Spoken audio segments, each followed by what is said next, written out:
Hello students, आज की इस वीडियो में हम लोग आप व्यू का एक क्वेश्चन सॉल्व करने वाले हैं गणितीय सिद्धांत से। बहुत ही अच्छा क्वेश्चन है। यहाँ पर जैसा कि आप अपनी स्क्रीन पर देख रहे हैं, क्वेश्चन है हमारे पास कि let A be a square matrix of order 2, यानी ए जो है वो एक 2 ऑर्डर की मैट्रिक्स है, कोट उसकी 2 है, आपको दिया गया है और एक शो करना है हमें result A I plus B A whole power n equals to a to the power n into I plus n into a to the power n minus 1 into b into a, where capital I is the identity matrix, means I जो है एक तत्समक आव्यूह है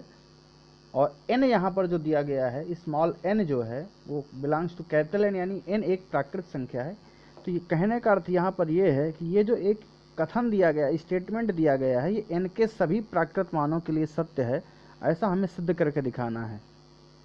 तो इस बात को करने की जो प्रक्रिया होगी हमारे पास वो गणितीय आगमन सिद्धांत होगी। जैसे गणितीय आगमन सिद्धांत आप लोग पहले ही पढ़ चुके हैं।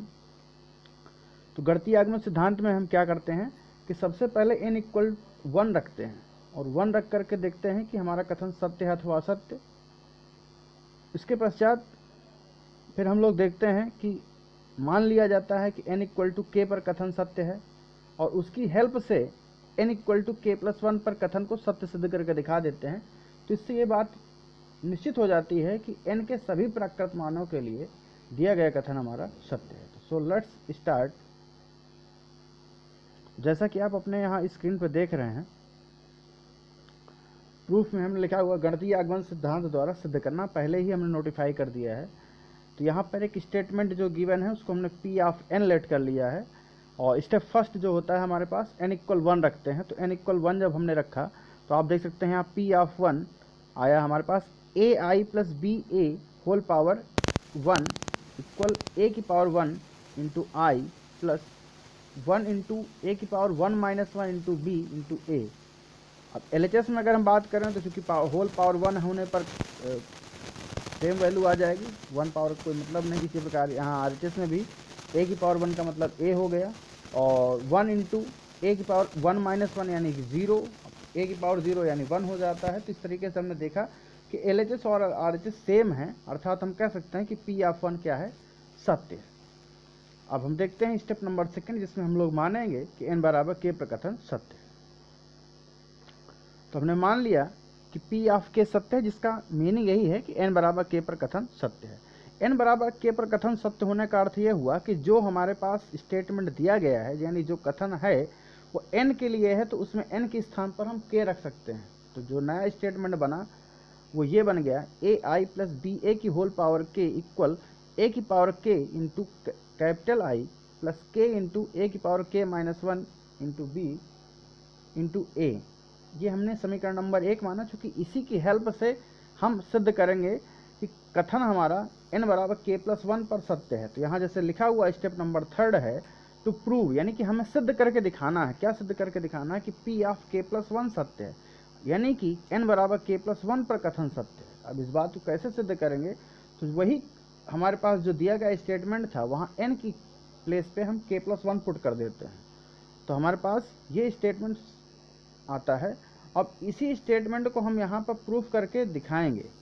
With the help of equation first, यानी समीकरण नंबर 1 की सहायता से हमें ये सिद्ध करके दिखाना होगा। चाहे इसका हम LHS लें, RHS सिद्ध करें, या फिर RHS से LHS सिद्ध कर सकते हैं। लेकिन हम यहाँ पर चूँकि सुविधाजनक यही होगा कि हम LHS से RHS ले करके आएँ, तो सर इसलिए हम लोग LHS से स्टार्ट करते हैं। ठीक है, तो यहाँ पर हमने देखिए, आपने देखिए लिखा हुआ है कि नाउ टेकिंग LHS। तो LHS हमारा क्या है, a into capital I plus B into capital A whole power k plus 1। k plus 1 power को हम k इंटू k और 1 को अलग अलग कर सकते हैं, यानी कि हम लिख सकते हैं ए आई प्लस बी ए की whole power k into A I plus B ए।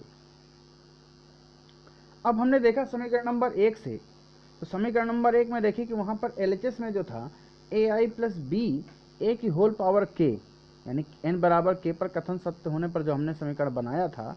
वहाँ पर था LHS में ए आई प्लस बी ए की होल पावर k, और RHS में था a की power k into I plus k into A की power k minus 1 into B into A. इसी को हमने यहाँ पर लिखा हुआ है समीकरण नंबर 1 से मान रखने के। और ये मान हमने समीकरण नंबर 1 से रखा, किसके स्थान पर रखा, ए आई प्लस बी ए की होल पावर के स्थान पर रख दिया। समीकरण नंबर 1 की हेल्प ली हमने यहाँ पर। अब यहाँ पर हमारे पास देखिए ये जो दो पद दिए गए हैं या कहें दो गुणनखंड हैं, तो इन दो गुणनखंडों को हम आपस में गुणा करेंगे। गुणा कैसे कर रहे हैं, गुणा करना ही थोड़ा सा टिपिकल है, तो बहुत ध्यान से आपको समझना पड़ेगा यहाँ पर कि गुणा कैसे किया जा रहा है। तो फर्स्ट ऑफ ऑल देखिए हम ए की पावर के आई का गुणा करेंगे इन दोनों में, यानी ए आई प्लस बी ए में करेंगे। तो जब हमने ए की पावर के इंटू आई का गुणा किया ए आई से, तो देखिए अचर संख्याओं का अचर संख्याओं के साथ तो बहुत आसानी से गुणा हो जाता है, और जब हम गुणा करते हैं आव्यूह का आव्यूह के साथ में गुणा कर रहे हैं, तो वहाँ पर हम आर्डर का ध्यान रखते हैं, यानी पहले कौन है और बाद में कौन है। तो जैसा कि हमने देखा ए की पावर के यहाँ पर अचर है और उधर ए अचर है यहाँ पर, तो इसलिए इस ए को और ए की पावर के का जब मल्टीप्लिकेशन होगा तो ए की पावर के इंटू ए, यानी ए की पावर जुड़ जाएंगे आपस में, तो के प्लस 1 बन जाएगा। तो यहाँ देख सकते हैं ए की पावर के प्लस 1, फिर आई इधर भी है और आई इधर भी है, तो आई इंटू आई यहाँ पर देख सकते हैं आपका आई स्क्वायर आ गया।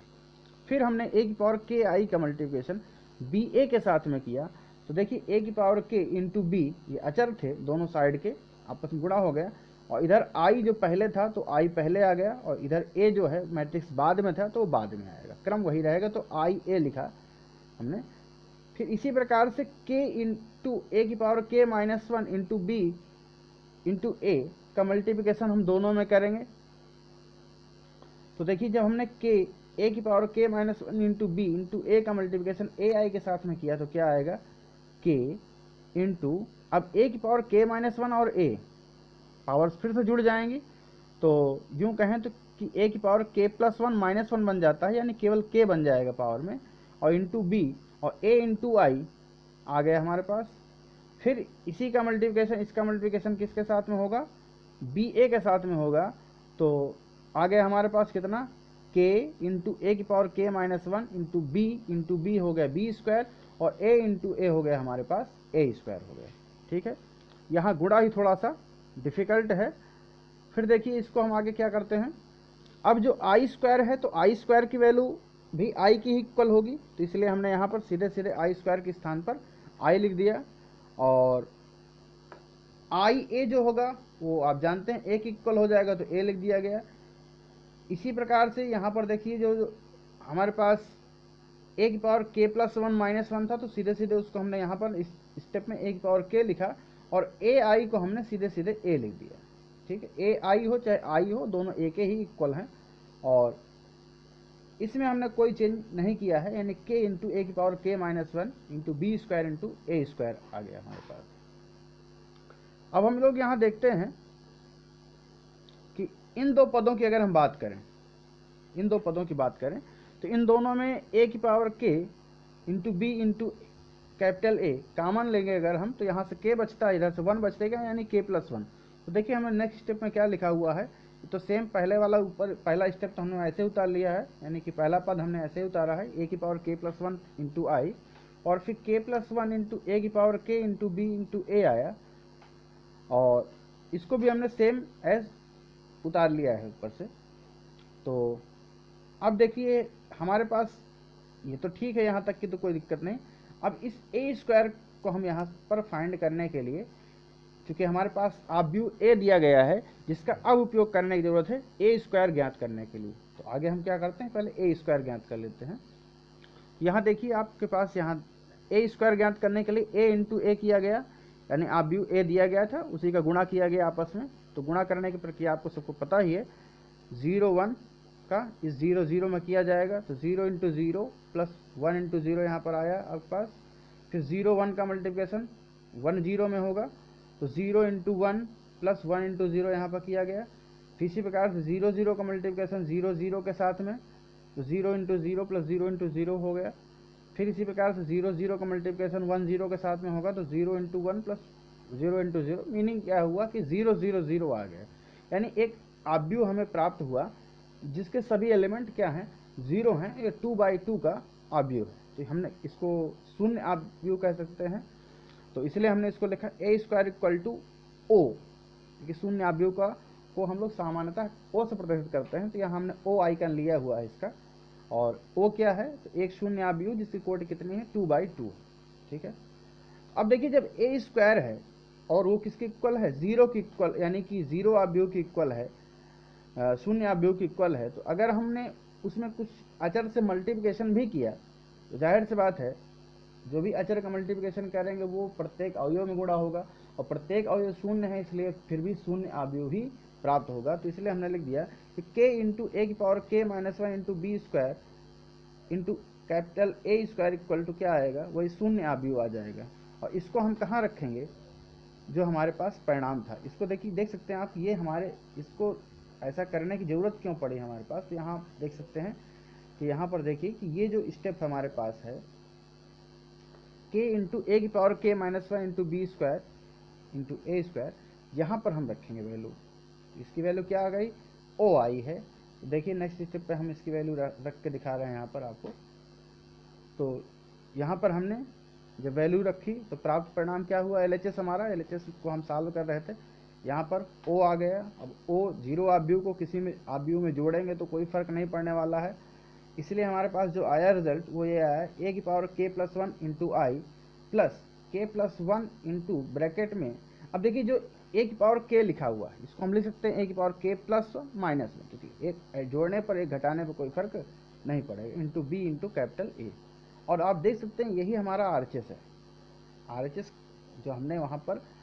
ये सिद्ध जानने का प्रयास किया था स्टेप नंबर 3 में कि हमें k+1 पर कथन को सिद्ध करने के लिए, सत्य सिद्ध करने के लिए क्या दिखाना चाहिए, तो वहाँ पर ये चीज़ आपके RHS में लिखी हुई थी। तो ये आ गया हमारे पास रिजल्ट। तो हम कह सकते हैं कि गणितीय आगमन सिद्धांत से सिद्ध हो जाता है कि दिया गया कथन स्मॉल n के सभी प्राकृत मानों के लिए सत्य है। तो इस प्रकार से आशा है कि आपको ये क्वेश्चन समझ में आया होगा, और ऐसे बहुत से क्वेश्चंस हैं जो आपके किताब में जो गणितीय आगमन सिद्धांत से सिद्ध किए जाते हैं, और ऐसे क्वेश्चंस इंपॉर्टेंट भी होते हैं। तो आप इसकी बेहतर प्रैक्टिस करिए, ज़्यादा से ज़्यादा प्रैक्टिस करिए,